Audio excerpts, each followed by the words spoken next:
So hey guys, welcome back to YouTube channel. आज के video में हम लोग करने वाले हैं इंपॉर्टेंट टिप्स पर बात, और ये टिप्स आप लोगों की डिक्टेशन के लिए बहुत ज़्यादा हेल्पफुल रहने वाली हैं। चाहे आप हिंदी की डिक्टेशन दें, चाहे आप इंग्लिश की डिक्टेशन दें, आप लोगों को जब स्टेनो लिखना है तो वो कौन सी इंपॉर्टेंट टिप्स हैं, वो बातें हैं जो आप लोगों को ध्यान में रखनी है, और आप लोगों को क्या करना है और क्या नहीं करना है, ये आज हम बात करने वाले हैं। तो चलिए देखते हैं। सबसे पहले आप लोगों को क्या करना है उस पर बात करते हैं। आप लोगों को सबसे पहले मिस्टेक्स पर ध्यान देना है। आप लोगों को गलतियाँ कम करनी है। अब गलतियाँ कम कैसे होंगी, जब क्योंकि ये तो नॉर्मल सी बात है कि हर इंसान से गलतियाँ होंगी, और अगर हम बिगनर्स हैं तो हमसे ज़्यादा गलतियाँ हो सकती हैं। लेकिन आप लोगों को क्या करना है उसमें और क्या नहीं करना है, वो भी एक बहुत इम्पॉर्टेंट टॉपिक है। गलतियाँ कम करने के लिए आप लोगों को सबसे पहले ये करना है कि आप लोगों को अपनी स्पीड कम रखनी है। अगर आप लोग जल्दी स्पीड में लिखना चाह रहे हैं और अभी आप लोगों ने स्टार्टिंग की है, तो वो आप लोगों के लिए कहीं ना कहीं थोड़ा सा मुश्किल भी हो सकता है। और ऐसा होगा कि आप लोग जल्दी जल्दी लिख रहे हैं और बहुत से वर्ड्स आप लोगों के पीछे छूट गए हैं, आप लोग गलत भी हो गए हैं बहुत बार। तो आप लोगों को वहाँ पर आपका जो लेवल है, आप लोगों का कॉन्फिडेंस है, वो बहुत ज़्यादा लो हो जाएगा। तो आप लोगों को कॉन्फिडेंस बनाकर रखना है कि ईजी है और हमसे हो जाएगा। तो उस हिसाब से आप लोगों को स्टार्टिंग के स्टेज में धीरे धीरे लिखना है। और अगर आप लोगों की लर्निंग कंप्लीट हो गई है, उसके बाद आप लोगों का डिक्टेशन स्टार्ट हुआ है, तो आप लोगों को जितना टाइम लर्निंग पे दिया है वो काउंट नहीं करना है। ये इंपॉर्टेंट चीज़ है। तो ये आप सभी ध्यान दें कि जितना आपने लर्निंग में किया है, 1 साल है, 1.5 साल है, 6 मंथ्स हैं, जितना भी है, तो आप लोगों को वो काउंट नहीं करना है। नेक्स्ट जो आप लोगों ने डिक्टेशन को टाइम दिया है वो काउंट करना है आपको। तो उसके अकॉर्डिंग आप लोग देख सकते हैं आपका कितना कवर हुआ है और कितना आप लोगों का स्पीड बना है। तो आप लोग अगर फर्स्ट स्टेज पर हैं, आप लोगों का डिक्टेशन अभी अभी स्टार्ट हुआ है, 1 मंथ हुआ है या फिर 1 वीक हुआ है, तो आप लोग अपनी गलतियों पर ध्यान दें, गलतियां कम करें, और वहाँ पर जो आप लिख रहे हैं वहाँ पर ध्यान दें। अगर आपसे गलत हो भी रहा है तो वहाँ पर उस गलती को कैसे सुधारना है वो मैं आप लोगों को बताती हूँ। आप लोगों को क्या नहीं करना है, तो आप लोगों को इरेजर का यूज़ नहीं करना है। अगर आप लोगों के मिस्टेक्स होते भी हैं तो आप लोगों को उसको वैसे ही वहीं छोड़ देना है।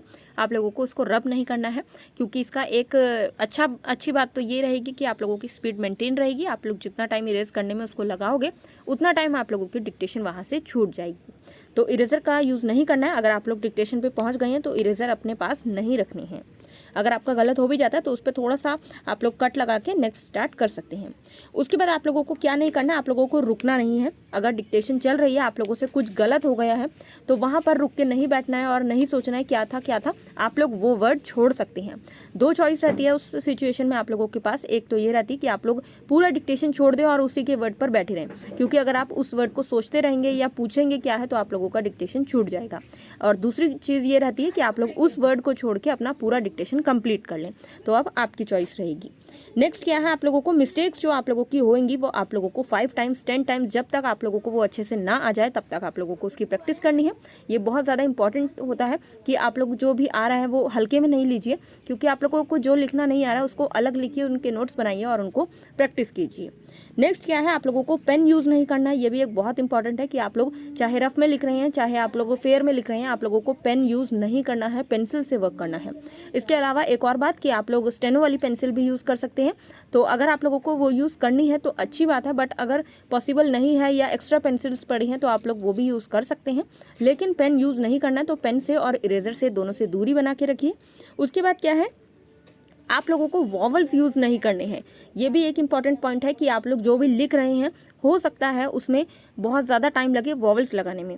और ये एक रियलिटी है कि जो भी लिखते हैं, जब हमारी स्पीड बनती है तो वॉवल्स कम होते जाते हैं। तो अगर आप लोगों को स्पीड बढ़ानी है तो वॉवल्स कम करने पड़ेंगे। और वो कैसे होंगे, वो थोड़ी सी प्रैक्टिस से होंगे, वो थोड़े से कॉमन सेंस से होंगे, क्योंकि स्टेनो में बहुत से ऐसे वर्ड्स हैं जो हमें सिर्फ कॉमन सेंस से समझने पड़ते हैं। तो वहाँ पर आप लोगों को इरेजर दूर करना है, पेन दूर करना है, और अपने वॉवल्स भी दूर रखने हैं। जो भी आप लिख रहे हैं अपने नॉलेज के अकॉर्डिंग लिखिए। आप वॉवल्स का यूज़ कम से कम कीजिए। जहाँ पर वो अक्षर समझ ना आ रहा हो तब सिर्फ 1 या 2 वॉवल लगा सकते हैं। डिक्टेशन देते हुए बीच में रुकना नहीं है आपको। अगर आप रुक गए तो आपका पूरा डिक्टेशन खराब हो जाएगा। आप कंप्लीट कीजिए। जो वर्ड्स जहाँ पर स्किप हुए हैं वहाँ पर उसको दोबारा से प्ले करके या दोबारा से पूछकर उसकी 10 टाइम्स 5 टाइम्स प्रैक्टिस कीजिए। सो आई होप आप लोगों के लिए हेल्पफुल रहा होगा। कुछ डाउट रहता है तो आप कमेंट में पूछ सकते हैं, टेलीग्राम ग्रुप ज्वाइन कर सकते हैं। आज की वीडियो में इतना ही। Thank you so much for watching this video.